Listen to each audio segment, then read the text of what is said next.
کو بادر نہیں کرتے ہم کہ کون کس پولیٹیکل پارٹی کے ساتھ ہے. بادر صرف یہ کرنا ہے کہ آپ جس پولیٹیکل پارٹی کو سپورٹ کر رہے ہیں آپ کریں, لیکن اگر آپ کی آزادی رائے پہ, آپ کی آزادی اظہار پہ کوئی پولیٹیکل پارٹی پابندی لگاتی ہے, خواہ وہ حکومت میں ہے یا اپوزیشن میں ہے, تو آپ نے اس کے خلاف آواز بلند کرنی ہے. اس کی مثال یہ ہے کہ جب ذوالفقار علی بھٹو صاحب کی حکومت تھی تو روزنامہ جسارت جماعت اسلامی کا اخبار تھا, تو جسارت کو بند کر دیا گیا. تو پی ایف یو جے کے جو اس وقت ہمارے سربراہ تھے منہاج برنا صاحب اور سیکٹری تھے نثار عثمانی صاحب, انہوں نے اس کی مخالفت شروع کر دی, مظاہرے شروع کر دیے. تو ہمارے کچھ دوستوں نے کہا کہ جی یہ تو جماعت اسلامی کا اخبار ہے اور یہ جماعت اسلامی جو ہے اس نے تو ہمیشہ ہماری مخالفت کی ہے, تو آپ اس کے لیے آواز کیوں اٹھاتے ہیں؟ تو عثمانی صاحب نے کہا نہیں, یہ اخبار تو ہے نا اور ایک خاص اسکول آف تھاٹ کا اخبار ہے, تو اگر اس کی آواز دبائی گئی ہے تو یہ فریڈم آف سپیچ کو دبایا گیا, تو ہم نے اس کی مخالفت کرنی ہے. انہوں نے کی اس کی مخالفت. پھر ضیاء الحق صاحب کا دور آیا تو ضیاء الحق صاحب نے مساوات اخبار کو بند کر دیا جو پیپلز پارٹی کا ترجمان اخبار تھا. تو عثمانی صاحب نے کہا کہ ہم اس کی بھی مخالفت کریں گے, اور 1978 میں Pakistan federal union of journalist نے گرفتاریاں دینی شروع کر دیں. یہاں سے تحریک چلی.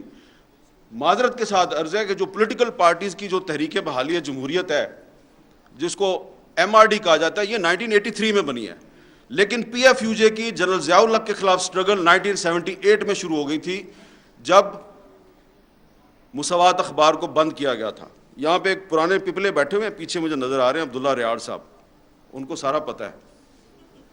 تو فرد اللہ بابر صاحب بھی ان باتوں کی تائید کریں گے. تو اس لیے یہ جو مسئلہ ہے نا کہ جی آپ ایک پولیٹیکل پارٹی کا جو موقف ہے اس کو کیوں سپورٹ کر رہے ہیں, بطور ایک صحافی یہ ہماری ایک انٹرنل ڈیبیٹ ہے کہ آپ کو ریڈ لائن کتنی کراس کرنی ہے کتنی نہیں کرنی. لیکن اگر آپ کر بھی رہے ہیں اور آپ کی آواز دبائی جاتی ہے تو یہ ناقابل قبول ہے, یہ آرٹیکل 19 کی خلاف ورزی ہے.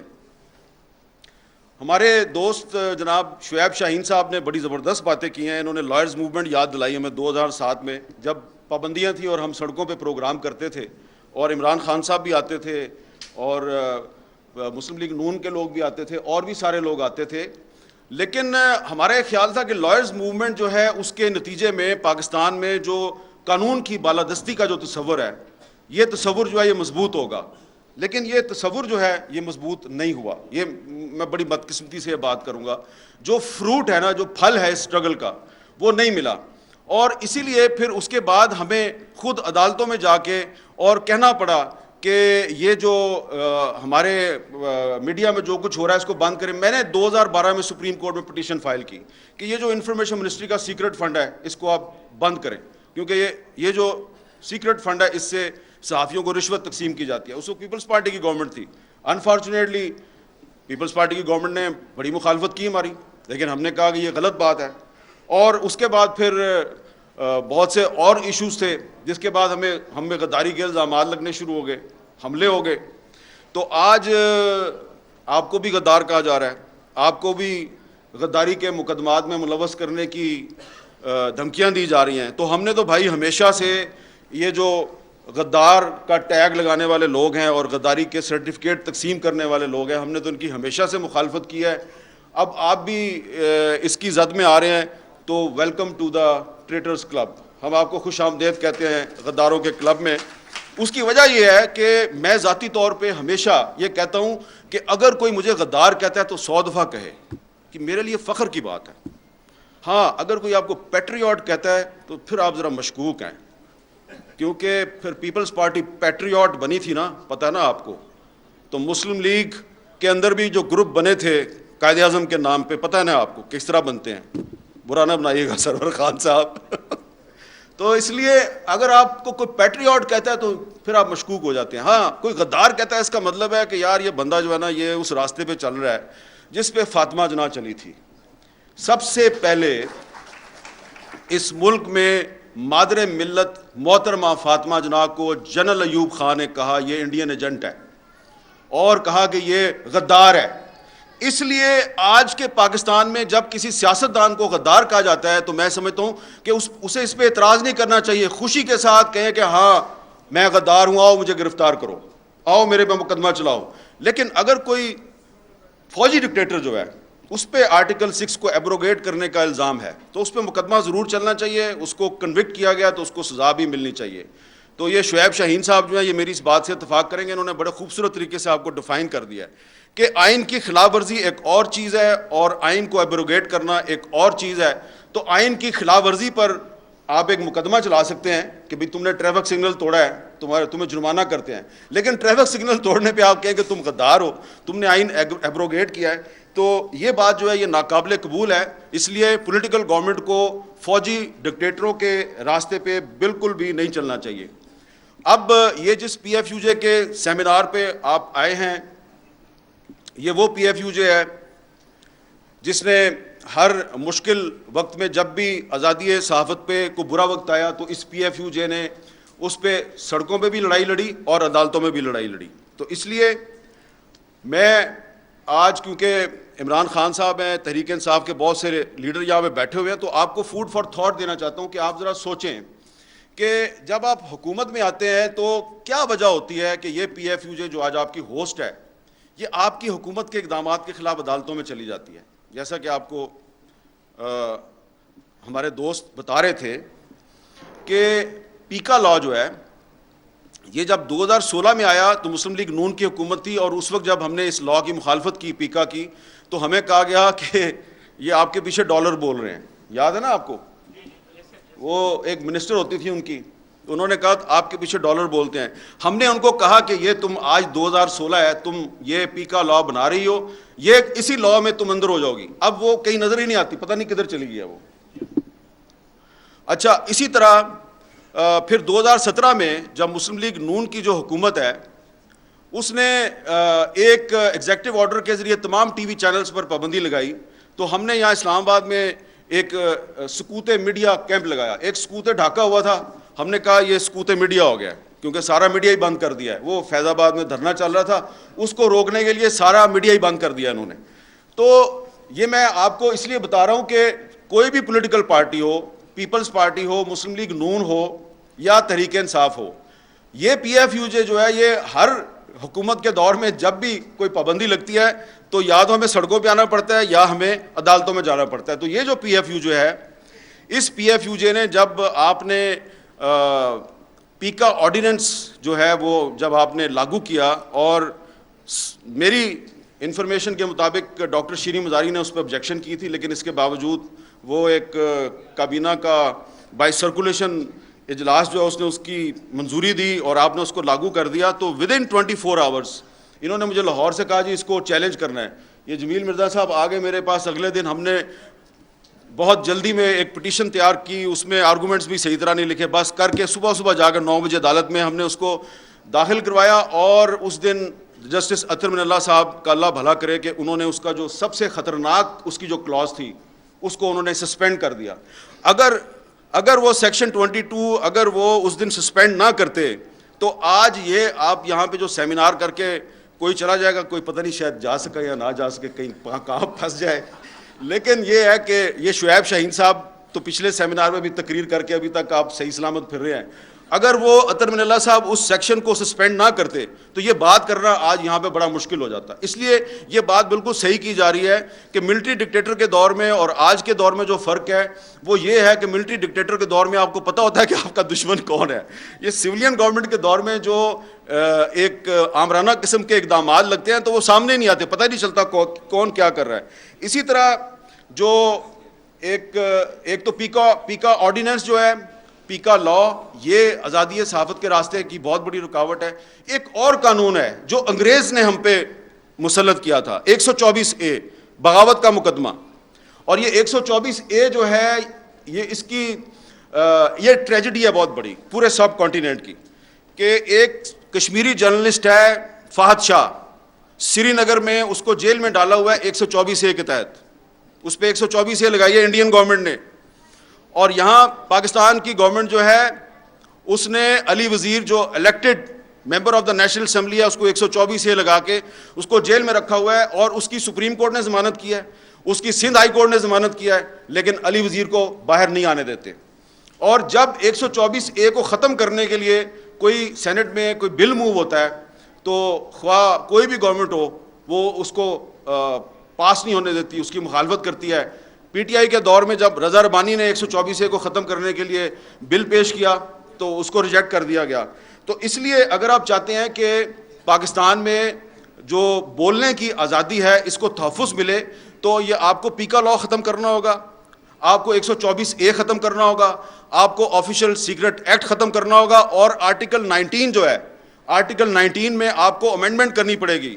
آرٹیکل 19 میں امینڈمنٹ اس لیے کرنی پڑے گی کہ آرٹیکل 19 میں کچھ ایسی شرائط ہیں کہ آپ کی جو بولنے کی آزادی ہے اس پر پابندی ہے. مثلا اگر کوئی آدمی جو ہے یہاں پہ آ کے اس سٹیج پہ آ کے تھوڑی دیر بعد کوئی بھی میرے بعد آنے والا مقرر یہ کہتا ہے کہ پاکستان امریکہ کا غلام ہے اور پاکستان کو امریکہ کی غلامی نہیں کرنی چاہیے, آپ کو پتہ ہے یہ آرٹیکل 19 کی خلاف ورزی ہے. بہت سے لوگوں کو نہیں پتہ اس بات کا. یہ آرٹیکل 19 کی خلاف ورزی ہے کیونکہ آرٹیکل 19 میں انہوں نے ایک چھوٹے سے کچھ الفاظ شامل کیے ہوئے ہیں کہ آپ کسی دوست ملک کے خلاف بات نہیں کر سکتے. تو اب دوست ملک کون ہے بھائی, اس کی کیا ڈیفینیشن ہے؟ تو آپ نے اگر مجھے گرفتار کرنا ہے, ابھی میں کہہ دوں کہ امریکہ کی غلامی نامنظور, تو یہ آپ آرٹیکل 19 کے تحت مجھے گرفتار کر سکتے ہیں. تو جو میثاق صحافت ہے اس میں سب سے اہم چیز یہ ہونی چاہیے کہ یہ جو آرٹیکل 19 میں آپ نے کولونیل مائنڈ سیٹ کو انجیکٹ کیا ہوا ہے, اس کولونیل مائنڈ سیٹ کو آرٹیکل 19 میں سے نکالیں. یہ آپ کی میثاق صحافت کے لیے بہت ضروری ہے. اس پہ جو تمام پولیٹیکل پارٹیز ہیں ان کو رول پلے کرنا چاہیے. اپنے پولیٹیکل ایشوز پہ لڑائیاں ضرور کریں, لیکن یہ جو ایشوز ہیں اس پہ آپ کو ایک موقف رکھنا چاہیے. اور دوسری بات کہ جب پیپلز پارٹی کی گورنمنٹ تھی تو سلیم شہزاد کو اغوا کر کے قتل کر دیا گیا. ثاقب نثار صاحب کی سربراہی میں ایک کمیشن بنا. اس کمیشن کے سامنے میں نے بھی جا کے وٹنس کے طور پہ کچھ حقائق پیش کیے, اور بھی لوگ آئے. وہ بعد میں ثاقب نثار صاحب کہتے ہیں یار آپ لوگ جو ہے وہ مجھے مروانا چاہتے ہیں. میں نے کہا جی مروانا نہیں چاہتے, ہم چاہتے ہیں ہمیں انصاف دے دیں. ہمارا ساتھی جو ہے اس کو قتل کر دیا ہے اغوا کر کے. کوئی آپ کو پتہ ہے یہ تو بڑا مشکل ہے. پھر اس کے بعد جناب مسلم لیگ نون کی حکومت آ گئی, ان کے دور میں بھی یہی کام چلتا رہا. پھر پاکستان تحریک انصاف کی حکومت ہے, اس کے دور میں بھی یہی کام چلتا رہا. اب ادھر جب اسلام آباد میں اسد طور پہ گھر میں گھس کے اس پہ تشدد ہوتا تھا, یا مطیع اللہ جان کو اغوا کیا جاتا تھا, یا ابصار عالم کو گولی ماری جاتی تھی, ہم جب اس پہ احتجاج کرتے تھے تو ہمارے جو کچھ دوست ہیں حکومت کے وہ کہتے تھے یار وہ سندھ میں بھی تو عزیز میمن قتل ہو گیا, وہ وہاں پہ بھی تو اجے لالوانی قتل ہو گیا. ہم کہتے تھے ہم اس کی بھی مذمت کرتے ہیں, جو اسلام آباد میں ہو رہا ہے اس کی بھی مذمت کرتے ہیں. تو آپ کو اسٹینڈ تو لیں, اسٹینڈ کسی نے نہیں لیا. لیکن I must pay tribute and my salute to doctor Shireen Mazari. Ultimately تو وہ ڈاکٹر شیریں مزاری نے بھی یہ کریڈٹ خان صاحب کو دے دینا ہے, لیکن انہوں نے کچھ ایشوز پہ سٹینڈ لیا. خاص طور پہ جو جرنلسٹ پروٹیکشن بل تھا, وہ تمام یہ جو پی ٹی آئی کے دور حکومت کی خامیاں ہیں, اس دور میں میرے بھی بہت سے انٹرویو بند ہوئے, میں نے بھی بڑے مظاہرے کیے, بڑی تنقید کی. لیکن جس طریقے سے 2.5 سال لگا کے انہوں نے جرنلسٹ پروٹیکشن بل جو ہے اس کو منظور کروایا, اور کبھی کبھی میں سنتا ہوں کہ آج کل پی ٹی آئی والے کہتے ہیں بڑے راز ہیں ہم سامنے لے آئیں گے. بھائی ہمارے پاس بھی بڑے راز ہیں, ہم بھی سامنے لے آئیں گے اور بتائیں گے کہ ڈاکٹر شیریں مزاری جو ہے اس کو جرنلسٹ پروٹیکشن بل کی وجہ سے کہاں پہ کون اس کو طلب کرواتا تھا, اس کو پیشیاں بھگتنی پڑتی تھی, کون اس کو کیا دھمکیاں دیتا تھا.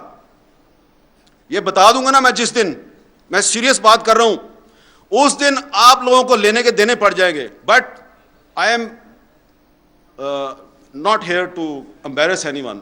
میں آپ کو اس پہ شاباش دینا چاہتا ہوں کہ آپ نے وہ جرنلسٹ پروٹیکشن بل منظور کروایا. اتنی مشکل زگ زیگ میں سے نکل کے فروغ نسیم نے پوری کوشش کی کہ یہ بل منظور نہ ہو, لیکن پھر بھی وہ بل منظور ہو گیا, اور اس کا کریڈٹ جو ہے وہ مینلی ڈاکٹر شیریں مزاری کو جاتا ہے, اور پھر بعد میں آپ تحریک انصاف کو بھی اس کا کریڈٹ دے دیں.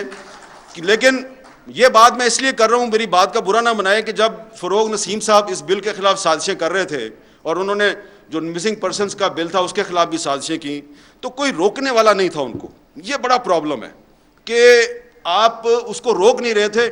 اور مجھے پتا ہے کہ مجھے کہاں سے پریشر آتا تھا کہ یار یہ تم کیوں یہ شیریں مزاری کے بل کو لیے پھر رہے ہو. جب اس کو PFUJ نے سپورٹ کر دیا اور اس کو human rights commission of Pakistan نے سپورٹ کر دیا. اور مجھے آئی رحمان مرحوم نے کہا, میں نے جب ان کو جا کے اس کا ڈرافٹ رکھا تو آئی رحمان صاحب نے کہا حامد یہ بل منظور ہو جائے گا. میں نے کہا سر ہو جائے گا. اس نے کہا اس کا مطلب ہے میری ساری زندگی کی جو سٹرگل ہے وہ کامیاب رہی. وہ بل منظور ہو گیا, وہ بل منظور ہو گیا. لیکن پھر کیا ہوا کہ پھر اس میں ایک کمیشن بننا تھا کہ کسی صحافی پہ جب حملہ ہوتا ہے تو وہ کمیشن جو ہے اس نے انکوائری کرنی تھی, اور اس کمیشن میں ورکنگ جرنلسٹ کی تعداد زیادہ تھی. اب وہ کمیشن اگر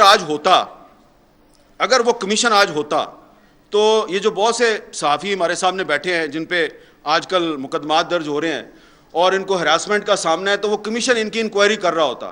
نہ وہ کمیشن بن سکا, نہ ہی اس کمیشن کا سربراہ جو ہے اس کی تقرری ہو سکی. لہٰذا یہ جو میثاق صحافت ہے اس میں ایک چیز یہ بھی شامل ہونی چاہیے کہ جو پچھلے دور میں جو جرنلسٹ پروٹیکشن بل بنایا گیا تھا, اس جرنلسٹ پروٹیکشن بل میں جو کمیشن ہے اس کو کمیشن کی تشکیل مکمل کی جائے, اس کا چیئرمین لایا جائے. کیونکہ اگر وہ کمیشن نہیں بنے گا تو اس کا مطلب ہے کہ جرنلسٹ پروٹیکشن بل جو ہے وہ صرف ایک ڈاکومنٹ ہے اور اس کی کوئی پریکٹیکل حیثیت نہیں ہے. وہ بل جو ہے وہ ضرور بننا چاہیے, اور اگر وہ بل نہیں بنتا تو اس کا مطلب ہے کہ پھر یہ جو اس وقت حکومت ہے یہ آزادی صحافت جو ہے اس میں اتنی سنسیئر نہیں ہے جتنے کے دعوے کیے جا رہے ہیں. تو میں نے کافی ساری باتیں کر لی ہیں, لیکن ایک بات میں آخر میں ضرور کروں گا کہ اسلام آباد ہائی کورٹ بار ایسوسی ایشن جو ہے اس نے پاکستان تحریک انصاف کے دور حکومت میں ایک آبزرویشن دی تھی تقریباً 5-6 مہینے پہلے کہ لاپتہ افراد کا جو معاملہ ہے اس پر اب میڈیا میں بات کرنا بڑا مشکل ہو گیا ہے. وہ تو تھا تحریک انصاف کا دور حکومت, اب شہباز شریف صاحب کا دور حکومت ہے. اب انہوں نے ایک کمیٹی بھی بنا دی ہے, لیکن ابھی بھی ایسا لگ رہا ہے کہ لاپتہ افراد پہ بات کرنا کافی مشکل ہے. اور آپ لوگ اپنے جلسوں میں, اپنی تقریروں میں ہر ایشو کو چھیڑتے ہیں. مجھے لگتا ہے کہ آپ سوائے شیریں مزاری کے آپ لوگ اس ایشو کو اوائڈ کرتے ہیں. میں یہ نہیں چاہتا کہ شعیب شاہین کی طرح ڈائریکٹ آپ کو میں کہوں کہ پہ جاؤ, میں بالکل یہ نہیں کہوں گا کہ پہ جاؤ, لیکن یہ ایک ایشو ہے. اگر آپ پاکستان میں آئین اور قانون کی بالادستی چاہتے ہیں تو یہ جو انفورسڈ ڈس اپیرنسز کا مسئلہ ہے, لاپتہ افراد کا مسئلہ ہے, اس پر آپ کو سٹینڈ لینا پڑے گا.